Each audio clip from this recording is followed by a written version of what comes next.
கொஞ்சம் காத்து விடுங்க. இல்ல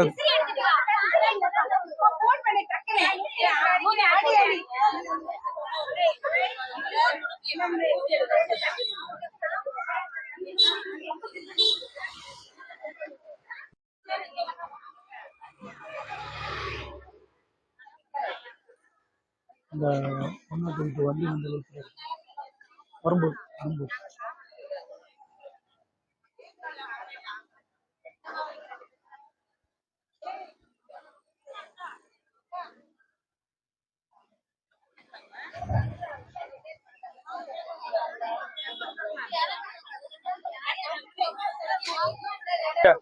அது பாருங்க, சந்தோஷம். அப்பா செருப்பா வந்து உள்ள போட்டுருங்கம்மா, வண்டிக்குள்ளே போட்டுருங்க. வண்டிக்குள்ள போடுங்க.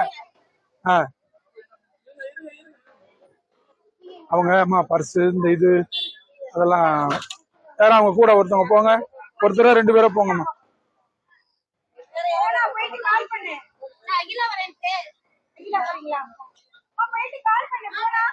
ஏறுங்கம்மா டக்குன்னு.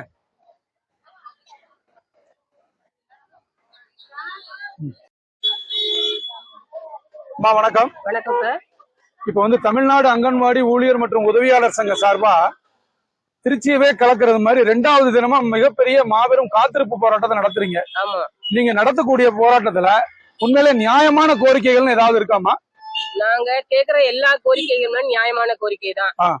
நாங்க வந்து 50 ஆண்டு காலம் முடிஞ்சிருச்சு எங்களுடைய திட்டமா ஆரம்பிச்சு இந்த அங்கன்வாடி திட்டம். 50 ஆண்டு காலம் முடிந்தும் எங்களுடைய திட்டம் திட்டமாவே இருக்கு. சத்துணவு திட்டத்துக்கு முன்னாடி ஆரம்பிச்ச திட்டமாமா அல்லது அங்கன்வாடி ஊழியர் திட்டம் வந்து ஆரம்பிச்சு 50 ஆண்டு காலம் ஆரம்பிச்சு நிறைவு பெற்றுருச்சு. நிறைவு பெற்றாலும் இன்னும் திட்டமாகவே இருக்கு, இன்னும் துறையாக மாறல. இப்ப இந்த துறை வந்து யாருடைய கண்ட்ரோல்ல இருக்குமா? சமூக நலத்துறை கண்ட்ரோல். சரிமா. நாங்க வந்து எங்களுக்கு இப்போ மே மாசம் 30 நாள் விடுமுறை வேணும்னு சொல்லி நாங்க கேட்டோம். 3 வருஷமா நாங்க போராடிட்டு இருக்கோம். முதல் வருஷம் 1 வாரம் மட்டும் லீவ் கொடுத்தாங்க. அடுத்த வருஷம் 15 நாள் லீவ் கொடுத்தாங்க. கடந்த வருடமே அடுத்த முறை கண்டிப்பாக 1 மாதம் முழுமையாக உங்களுக்கு விடுமுறை வழங்கப்படும் அங்கன்வாடி மையத்திற்குன்னு சொல்லி அப்படிங்கிற உத்தரவாதத்தை யார் கொடுத்தாங்கம்மா? துறை அமைச்சர் கொடுத்தாங்க. சரிங்கம்மா. ஆனா இந்த முறையும் 15 நாட்கள் மட்டுமே விடுமுறைன்னு சொல்லிருக்காங்க. சரிங்கம்மா. அத நாங்க வந்து ஏற்கல. ஏன்னா வெயில் மிக கடுமையா இருக்கு அப்படிங்கிற சூழ்நிலையில பள்ளி குழந்தைகள் எல்லாம் வீட்டுல இருக்க சூழ்நிலையிலையும் இந்த சின்னஞ்சிறு சிறார்களாகிய இந்த குழந்தைகள் 5 வயசு கீழே இருக்க குழந்தைங்களை அங்கன்வாடி மையத்துக்கு வரவழைக்கிறது எவ்வளவு பெரிய பாவம் ஏன் இந்த அமைச்சருக்கும் இந்த அதிகாரிகளுக்கும் புரியலன்னு எங்களுக்கு தெரியல. வெயிலுடைய தாக்கம் மிக அதிகமா இருக்கு. குழந்தைங்களை வர வைக்கவே முடியல, ரொம்ப சிரமமா இருக்கு. அதனால எங்களுக்கும் எல்லாருக்கும் போல 30 நாள் வந்து மே மாத விடுமுறை வழங்கணும் அப்படின்னு சொல்லி நாங்க இந்த அரசாங்கத்தை நாங்க கேக்குறோம். இது வரைக்கும் முதல்வருடைய பார்வைக்கு இந்த விஷயத்தை கொண்டு போயிருக்கீங்களாமா? முதல்வரை போய் நாங்க பார்க்கல. எங்க துறை அமைச்சரை பார்த்திருக்கோம், இயக்குனரை பார்த்திருக்கோம், எல்லாத்திலையும் பேச்சுவார்த்தையும் பண்ணிருக்காங்க மாநில மையம். ஆனா இது வரைக்கும் எங்களுக்கு சாதகமா எந்த விதமான சுமூகமான முடிவும் இல்ல. வர்ற இந்த மாதம் 10ஆம் தேதி வந்து மாண்புமிகு தமிழக முதல்வர் வந்து திருச்சி வர்றதா இருக்காங்க.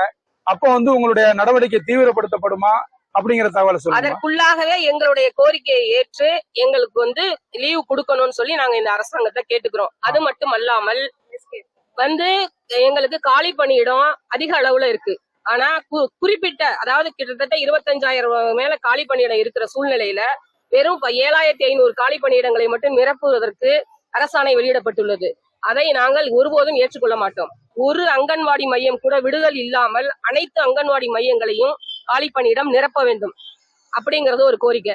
இன்னொன்னு 1993 வேலை பார்த்தவங்க வருஷம் குறைந்தபட்ச எண்ணிக்கையில வந்து பதவி உயர்வுல போயிட்டு இருக்காங்க. அந்த குறைந்தபட்ச எண்ணிக்கையில பதவி உயர்வு போறவங்களுக்கும் 2024ஆம் வருஷம் தர வேண்டிய அந்த பதவி உயர்வை இதுவரைக்கும் இந்த அரசாங்கம் கொடுக்கல. நாங்க பேச்சுவார்த்தைக்கு எங்களுடைய சங்கம் போகும் பொழுது அடுத்த கட்டமாக உடனடியாக ஒரு பேனல் மட்டும் வெளியிடப்படுகிறது கண் துடைப்பிற்காக. அடுத்து எந்த விதமான நடவடிக்கையும் இல்லை. உடனடியாக இந்த அரசு 93 பதவிக்கு வந்த அனைத்து பணியாளர்களுக்கும் பதவி உயர்வு வழங்க வேண்டும். அது மட்டும் இல்லாமல் அது மாநில அரசு எங்களை நிரந்தர அரசு ஊழியர் ஆக்குறோம் அப்படின்னு சொல்லியிருக்காங்க. அந்த கோரிக்கையும் எங்களுக்கு நிறைவேற்றணும். அது மட்டும் இல்லாமல் மத்திய அரசு எங்களுக்கு தர ஊதியம், தனிப்பட்ட தர ஊதியம் சொல்லிட்டு ஒரு 4500 ரூபாய் கொடுக்கறதா மத்திய அரசு எங்களுக்கு அறிவிச்சிருந்துச்சு. மத்திய அரசு மத்திய அரசு ஏன்னா நாங்க மத்திய அரசு பணிகளையும் செய்கிறோம், மாநில அரசு பணிகளையும் செய்கிறோம். 2 அரசு பணிகளையும் செய்யும் பட்சத்துல மத்திய அரசு பணிக்காக 4500 ரூபாய் இன்சென்டிவ் தரதா மத்திய அரசு அறிவிச்சிருந்துச்சு.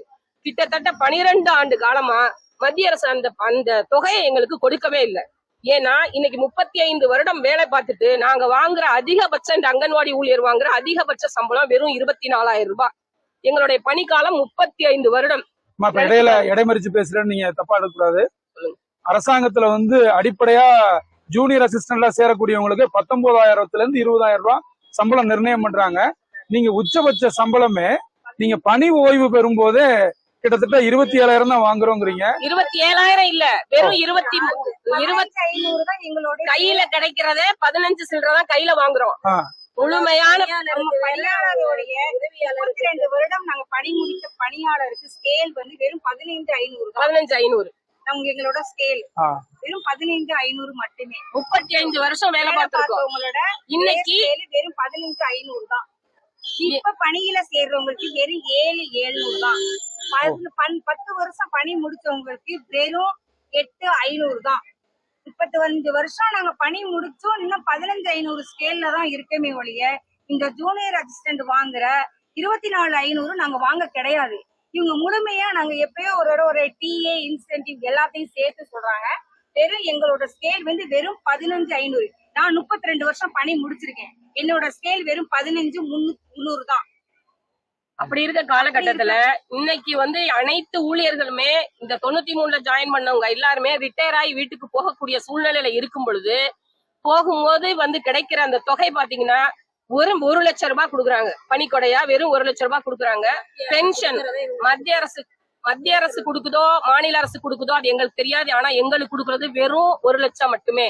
அதுக்கப்புறம் வீட்டுக்கு போனதுக்கு அப்புறம் எங்களுக்கு கொடுக்குற பென்ஷன் கருணை தொகையா வெறும் 2,000 ரூபாய். இன்னைக்கு இருக்கிற காலகட்டத்துல அந்த 2,000 ரூபாய் பென்ஷன் மருந்து மாத்திரைக்கு கூட போதாது. இது எல்லாருக்கும் தெரிஞ்ச விஷயம் தான். அதனால இந்த அரசாங்கம் எங்களுடைய வாழ்வாதாரத்தை மேம்படுத்துற வகையிலையும் எங்களுடைய வாழ்நாள் முழுசுமே இந்த திட்டத்திலேயே நாங்க செலவழிச்சு முடிச்சிட்டோம். வெளியில போகும்போது எங்களுக்காக எதுவுமே இல்லாம போறோங்கிற ஒரு மனசு அங்கலாய்ப்பு தான் நாங்க இன்னைக்கு போராட்டத்துல நிக்கிறோம்.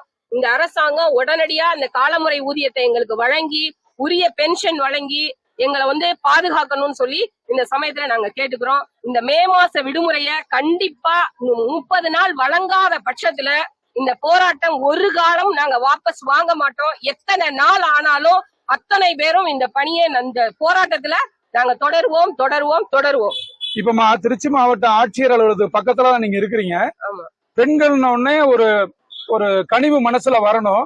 ஆனா இங்க இருக்கக்கூடிய அரசு ஊழியர்கள் அந்த கக்கூஸ் இந்த மாதிரி ஒரு யூரினல் இதை கூட பூட்டிட்டு போயிட்டாங்க அப்படிங்கிற ஒரு வேதனையான செய்தி கேள்விப்பட்டோம்.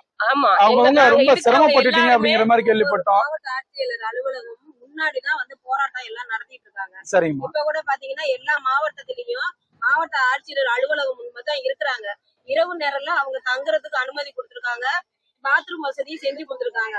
ஆனா இங்க எங்களுக்கு லைட் வசதியோ ஒரு பாத்ரூம் போறதுக்கோ எந்த வசதியும் இல்லை. எப்பவுமே எங்களை என்ன பண்றாங்க, இந்த சந்துக்குள்ளதான் எங்களை தள்ளி விடுறாங்க. அதாவது இந்த போராட்டங்கள் வெளியில மக்களுக்கு கொண்டு செல்லக்கூடாதுங்கிற ஒரே நோக்கத்துக்காகவே எங்களை எப்பவுமே இந்த சந்திலதான் கொண்டு எங்களை உள்ள போன்னு சொல்லி எங்களை இந்த போராட்டத்தை வெளியே கொண்டு வராத முடிய அந்த அரசு எங்களை காத்திருப்பு போராட்டம் நடத்த போறோங்கிறது மாதிரி முறைப்படி அது மனு கொடுத்து நீங்க அனுமதி வாங்கிருக்கீங்களாமா? அல்லது திடீர்னு ஏன்னா காவல்துறை அனுமதி கொடுக்கலையா அல்லது மாவட்ட மாநில மையம் கடந்த 2 மாநில செயற்களையும் முடிவு பண்ணிட்டு எங்களுடைய இயக்குனர் அலுவலகத்திற்கு போய் இது மாதிரி நீங்க எங்களுக்கு 30 நாள் விடுமுறை கொடுக்காத பட்சத்தில் நாங்கள் போராட்ட களத்திற்கு செல்வோம் என்று முறையாக தபால் கொடுத்துள்ளார்கள். எங்க மாநில செயற்குழுல நாங்க முடிவெடுத்து இப்ப நாமக்கல்லில் நடைபெற்றது கடந்த 27ஆம் தேதி என்று அன்று நாங்க பத்திரிகை செய்தியும் கொடுத்துள்ளோம். எங்களுக்கு 30 நாள் 1 மாத கால மே மாத விடுமுறை அளிக்காத பட்சத்தில் நாங்கள் போராட்ட களத்திற்கு செல்வோம் என்ற பத்திரிகை நியூஸும் கொடுக்கப்பட்டது. இவங்க கொடுத்த லீவு 15 நாள் கொடுத்த உடனே எங்க மாநில மையம் அவங்களுக்கு தபால் கொடுத்து நாங்க இது மாதிரி போராட்ட துறை அமைச்சர் ஒரு தவறான பதிவு பதிவிட்டு இருக்காங்க. எங்களுக்கு வந்து பதவி உயர்வு வந்து 93ல வந்து பதவி உயர்வு இன்னும் கொடுக்கவே இல்லை. 2 வருஷ காலமா நாங்க போராடிட்டு தான் இருக்கோம். 93ல பணியில் சேர்ந்தவங்களுக்கு பதவி உயர்வு கொடுக்க சொல்லி நாங்க போராடிட்டு இருக்கோம். அவங்க அது சம்பந்தமா எதுவுமே கொடுக்கல. அதாவது உதவியாளருக்கும் மினிமைய ஊழியருக்கும் பதவி உயர்வு கொடுத்துருக்காங்க. இந்த 93 பணியில் வந்து சேர்ந்தவங்களுக்கு இன்னும் பதவி உயர்வே கிடைக்கல. இன்னும் 1 வருடத்துல வந்து எல்லாம் பணி முடித்து எல்லாம் வீட்டுக்கு போறாங்க. நாங்க இந்த 35 வருடமும் பணியை இந்த அங்கன்வாடி மையத்துக்காகவும் அங்கன்வாடி குழந்தைங்களோட நலனுக்காகவே நாங்க பாடுபட்டிருக்கோம். எங்களுடைய பாத்தீங்கன்னா எங்களுடைய பணங்கள் வந்து ரொம்ப அதிகமா நாங்க இந்த எங்க அங்கன்வாடி மையத்துக்கு செலவு பண்ணிருக்கோம். சிலிண்டர் வேணும்னா எங்களுடைய சம்பளத்துல இருந்து தான் நாங்க செலவு பண்ணணும். காய்கறி பைசா பாத்தீங்கன்னா பத்தாது, அதுவும் எங்களுக்கு இருந்து தான் பண்ணணும். வாரம் 2 முறையாவது அலுவலகத்துக்கு எங்களை வர சொல்லுவாங்க, அதுவும் எங்களுடைய பைசாவில இருந்து தான் நாங்க செலவு பண்ணணும். அப்புறம் அங்கன்வாடி மையத்துக்கு தேவையான அனைத்து பொருள்களுமே எங்களுடைய சம்பளத்துல இருந்து தான் நாங்க செலவு பண்ணணும். இப்ப இவங்க சொன்ன மாதிரி 15,500 வாங்கினோம்னா ஒரு மாசத்துக்கு எப்படியும் நாங்க 3000 நாளும் அங்கன்வாடி மையத்துக்கு நாங்க செலவு பண்றோம். இது வந்து அரசாங்கம் எங்களுக்கு கொடுக்கறது இல்ல. நாங்க இந்த சின்ன குழந்தைங்களை நல்வழிப்படுத்தி சமுதாயத்துல நல்ல சிறந்த ஒரு இளைஞர்களாவும் இளைஞியாவும் உருவாக்குற எங்களுக்கு இந்த அரசாங்கம் எப்பவுமே எங்களுக்கு ஒரு நல்ல விஷயங்கள் செய்யறதே கிடையாது. நாங்க இப்ப போராடல, 50 வருட காலமா நாங்க போராடிக்கிட்டே வரோம். இந்த அரசு செய்யுமா அந்த அரசு செய்யுமான்னு நாங்க காத்திருந்து இன்னைக்கு எல்லாரும் பதவி எல்லாத்தையுமே இழந்துட்டாங்க. பணம் இல்ல, உடல் உழைப்பு, கண்ணு போயிடுச்சு, போன் பார்த்து கண்ணு போயிடுச்சு, அவ்வளவு இழந்துட்டோம். நாங்க இன்னைக்கு வீட்டுக்கு போற நேரத்துலனாலும் எங்களுக்கு வந்து சம்பளத்துல பாதி பென்ஷனாவது கொடுக்கணும் நாங்க கேக்குறோம். இந்த அரசு எப்படியாச்சும் செவி சாய்த்து இந்த எல்லாருமே இதுல இருக்கக்கூடியவங்க எல்லாமே விதவைகள், கணவனால் கைவிடப்பட்டவங்க தான் பெரும்பாலுமே இருக்கிறாங்க. அப்படி இருக்கும் பொழுது இந்த அரசு எங்களை கண்டுக்கிறதே கிடையாது. அத வந்து தயவு செஞ்சு இந்த அரசு எங்களுக்கு இன்னும் 6 மாத காலம் தான் இருக்கு, ஏதாவது ஒரு நல்வழி எங்களுக்கு கிடைக்கணும்னு இந்த போராட்டத்தை நாங்க கையில எடுத்திருக்கோம். அரசு தான் இந்த வந்து கவனம் செலுத்தி எங்களுக்கு நல்லது ஒரு முடிவு தரும். மேலும் எங்களுடைய துறை அமைச்சர் வந்து நான் வந்து 15 நாள் கோடை விடுமுறை கொடுத்தாச்சு. அதை மீறி இந்த அங்கன்வாடி பணியாளர்கள் வந்து போராட்டம் நடத்துறாங்க. இவங்களை வந்து துறை ரீதியா நடவடிக்கை எடுக்கப்படும், ஒழுங்கு நடவடிக்கை எடுக்கப்படும் சொல்லி பதிவு செய்யறாங்க. எங்களை இந்த போராட்டத்துக்கு தள்ளியதே இந்த அரசாங்கம் தான். 1 மாசம் வந்து விடுமுறை கொடுக்கறேன்னு சொல்லி வாக்குறுதி கொடுத்த வாக்குல கொடுத்துருந்தாங்கன்னா நாங்க இந்த போராட்டத்துக்கு வரமாட்டோம். குழந்தைகள் நலன் கருதி அப்படின்னு சொல்றவங்க 25,000 காலி பணியிடங்கள் இருக்கிற இடத்துல ஒரு டீச்சர், ஒரு ஹெல்பர், 6 பேர் செய்யற வேலைய 2 பேர் செய்யறாங்க. அந்த 6 பேர் செய்யற வேலையை 2 பேர் செய்யற பட்சத்துல அந்த வேலை எப்படி முழுமையாக நடக்கும்? அப்போ அந்த குழந்தைகளோட நலன் கெட்டு போகலையா? ஏன் இந்த அரசாங்கம் உடனடியா காலி பணியிடங்களை நிரப்பல? இப்ப குழந்தைகள் நலன் அக்கறை இருக்கிற இந்த அரசாங்கம் உடனடியா இந்த காலி பணியிடங்களை உடனடியா நிரப்பணும் அப்படின்னு சொல்லி நாங்க இந்த நேரத்துல கேட்டுக்கிறோம். மிக மிக மிக முக்கியமான விஷயம், எங்களுக்கு மே மாத விடுமுறை அவசியம் கொடுத்தே ஆகணும். கொடுக்காத பட்சத்தில் போராட்டம் தொடரும் தொடரும் தொடரும். நன்றி. இந்த நேரத்துல பாத்தீங்கன்னா பெறாது பெற்ற குழந்தைகளை காப்பதற்காக இவர்கள் போராடி கொண்டிருக்கிறார்கள். இந்த வெயில்ல வந்து 1 லட்ச ரூபாய் சம்பளம் கொடுத்தா கூட யாரும் வந்து இருக்க மாட்டாங்க. சொகுசு கார்ல, ஏசி கார்ல போற இந்த அதிகாரிகளை இப்ப நம்ம பார்த்தோம். இங்க இந்த வெயில்ல பாடுபடக்கூடிய இந்த நியாயமான கோரிக்கைகளுக்காக மரியாதைக்குரிய அம்மா மல்லிகா அம்மா அவங்க தலைமையில நடக்கக்கூடிய இந்த போராட்டம் நிச்சயமா இந்த அளவுலயே மிகப்பெரிய வெற்றி பெறணும்னு இந்த வாழ்த்துக்களையும் ஆதரவையும் தெரிவிச்சு இத்தோட இந்த பேட்டியை முடிச்சுக்கிறோம். இத மாவட்ட ஆட்சித்தலைவருடைய வாட்ஸ்அப் நம்பர்ல இப்ப உடனடியா பகிர்ந்துட்டு மேல தலைமைச் செயலருக்கு அனுப்புறதுக்கு உண்டான வேலையை நாங்க பாக்குறோம். நன்றி, வணக்கம். வணக்கம்மா.